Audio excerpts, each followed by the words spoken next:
So I've had a lot of questions, and I've had a lot of, I don't know, kind of inquiries about why I ride in the Bosal on my 2-year-olds. And I think it's interesting that I never used to. It's only come up in the last maybe 9 months, the last year. Obviously I knew about it. I've shown Arab pleasure horses in the Hackamore, in the Bosal. So when we talk about the Bosal or the Hackamore, it's this teardrop rawhide shaped thing here with the reins tied around the bottom of it. This one is shaped, you can see that. I could do a video one day. That's one thing, we'll make a note. We'll do a video one day talking about how to shape one. So you can go home actually, and you can soak your Bosal, and you can put different blocks of wood or a can of soup, whatever the case is, inside it, and you can actually tie it. You can actually tie it underneath here. So this one's pretty flat on both sides of that horse's jaw. You can see that from the front. It sits there really good. There's not, here, pick your nose up so they can see. I like this 2-year-old. This is a great one. This filly's for sale, and she's so good-minded and so cute and so fancy, and she just loves everybody. She's a good one. Her name's Izzy. Chick's Frosted Gun. You can go check out that hashtag. You'll see more videos and pictures of her. But you'll see how that fits pretty snug. You know how it's really common to see Bosals off the shelf and they give a big gap here.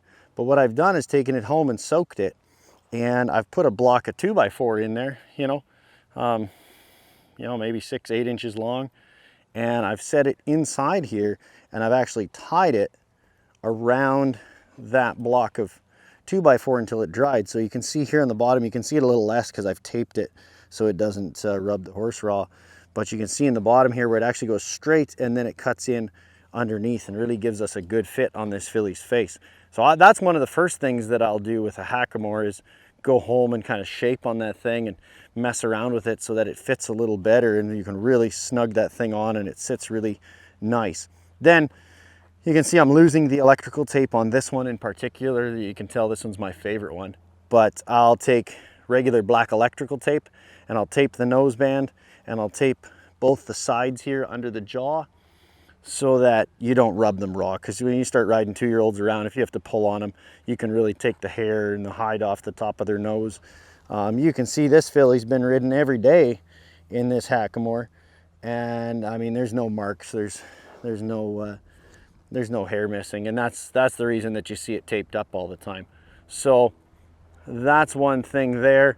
As far as fit, you want that thing to hang right there, kind of just up on the nose bone. Every horse is going to be a little different, so you can play with that as far as fit goes. And then this is actually custom tied, so you can untie it up here. Poor Lucas, he's running all over here to follow me as we do this. I'll get out of I snugged that up there real snug there today. So this is one rein, okay?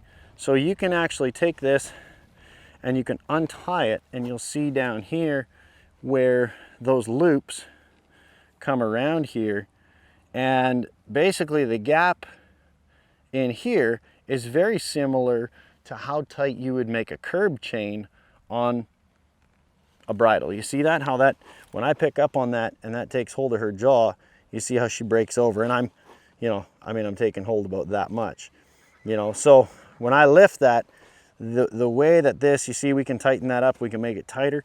I've loosened it a little bit so it sits good on either side of her face. So that's a little bit about fit. Reasons why I ride in the Bosal, I think it's twofold. One, they know how a halter works. They know how to come off that halter pressure.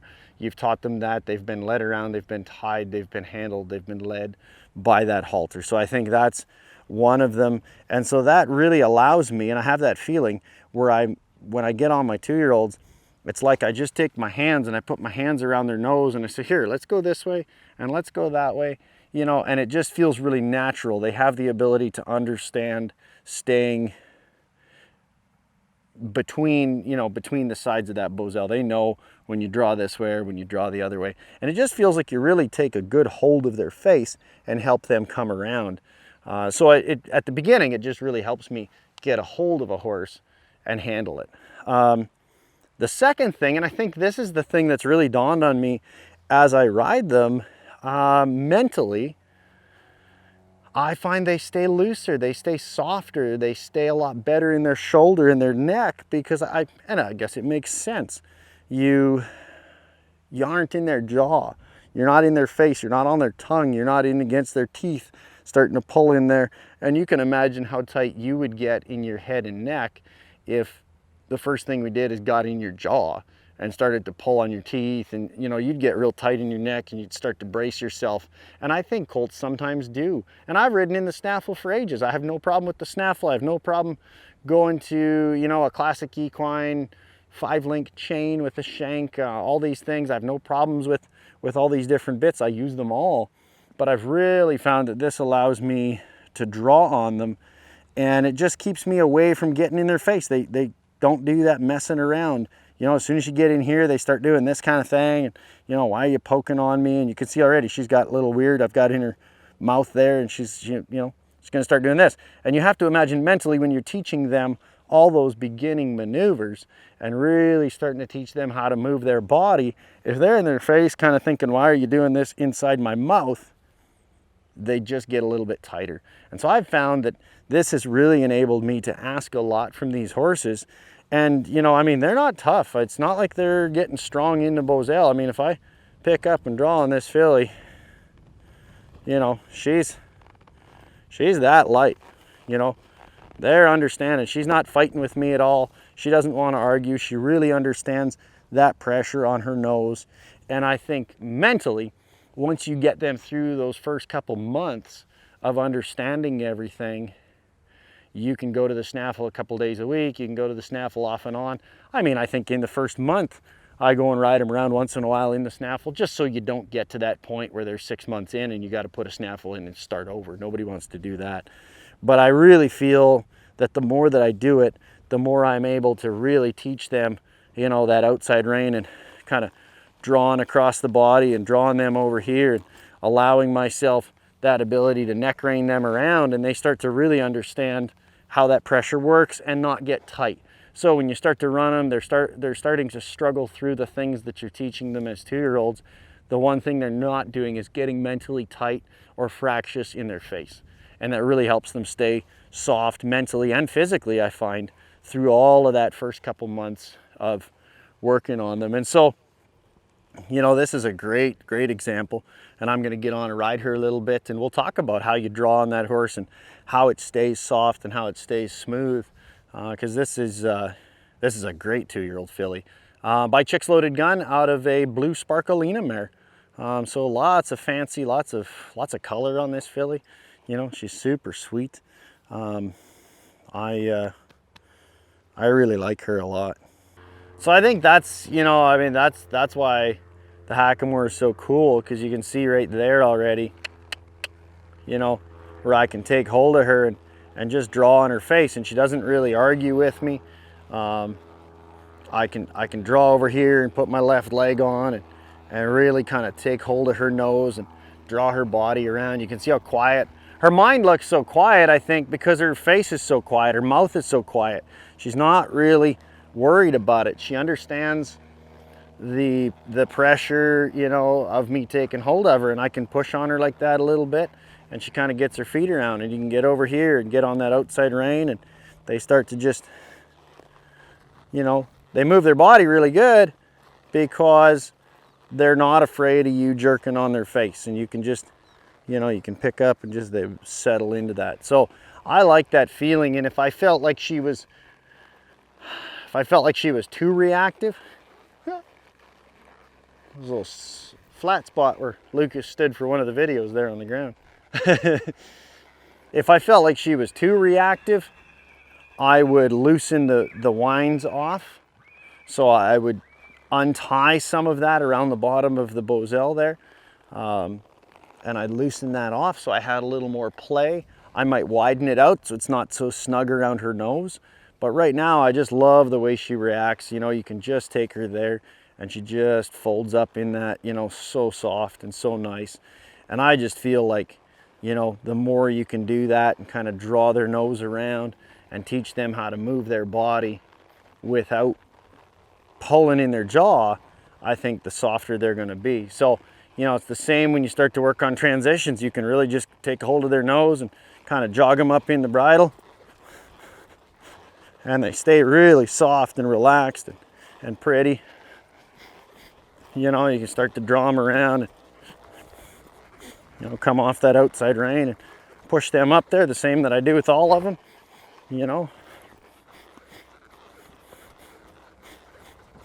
And it just, you know, when you put the back of your jeans against that horse, if it wants to fight with you, you're not getting in its face and getting all tight. You're taking hold of it the same as you would in the halter, and they understand that so well. So, you know, I think it just really allows me to hang one out there like that, to draw on it, you know, to draw it back, and they just don't get nervous. They get pretty comfortable with being able to be, you know, pulled around. You can see her just kind of lick her lips. She's pretty quick to relax. That's another thing that might pop up sometimes in the hackamore, is that, you know, when you're in the snaffle, they're already thinking about their face. They're thinking about their lips and their jaw and the bars of their mouth, and they got so much mental power is focused on what you have in their mouth that they're not as quick, I think, to lick their lips and kind of do that little, you know, think it through sort of deal. So when you draw on one and you teach it something and you get it back to here and it feels good and you let it go, they're pretty quick to take that deep breath and lick their lips there a little bit, you know, because you're not in their face. They're not thinking about the fact that you've just pulled on their mouth. They've stayed quiet and loose. And I really feel like that whole concept is what makes them get this soft this early.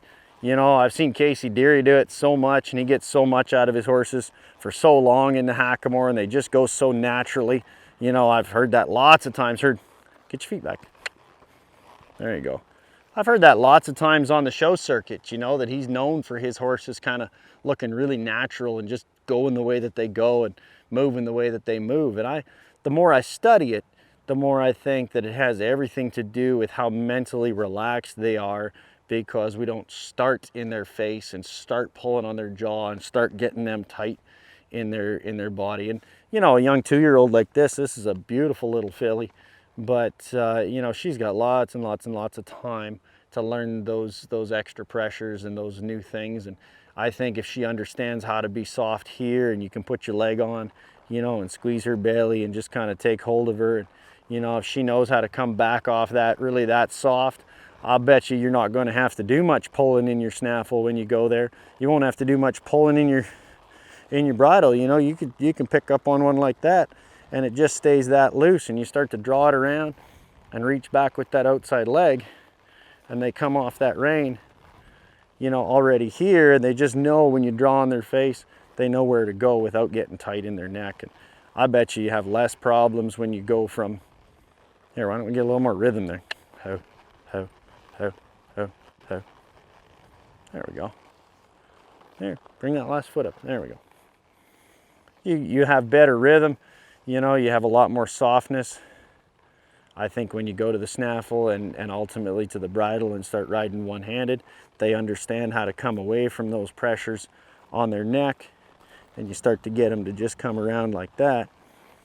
And when they know that, going one-handed or going down the road later, you won't have to pull on them nearly as much, I think, just because they've learned to. See, she's licking her lips as I'm riding her, you know, as she's thinking that through and coming away from that right leg, and just kind of soft, and keeps her feet moving really steady and good.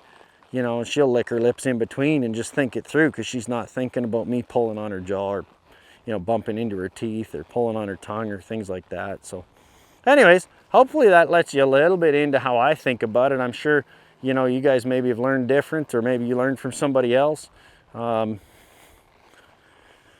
I try to take a little bit of everything, and I find that with my background, the fact that I didn't ride a horse till I was 17 years old, and so much of my time has been, you know, really as an open rider, I've had to kind of figure out a lot of it myself by making those mistakes. So, you know, I guess when young people phone me and ask, you know, how to be a horse trainer, or what's, you know, advice for getting into horse training, I typically chuckle and tell them to make as many mistakes as possible, as quickly as possible, because that's how you learn. You know, don't be afraid to go out there and test that stuff out. Try to think it through. You know, talk to yourself about it. Go out in the back and ride for 3 hours on a horse slowly and just think about how the physics and the mechanics of that work and why they work.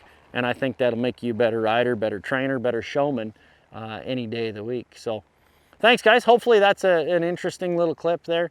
We haven't really done too much on tack stuff. This is the first of the tack videos, but let me know if you like that. There's lots more theory and knowledge around how bits work and how the reins work and how the physics of a horse works.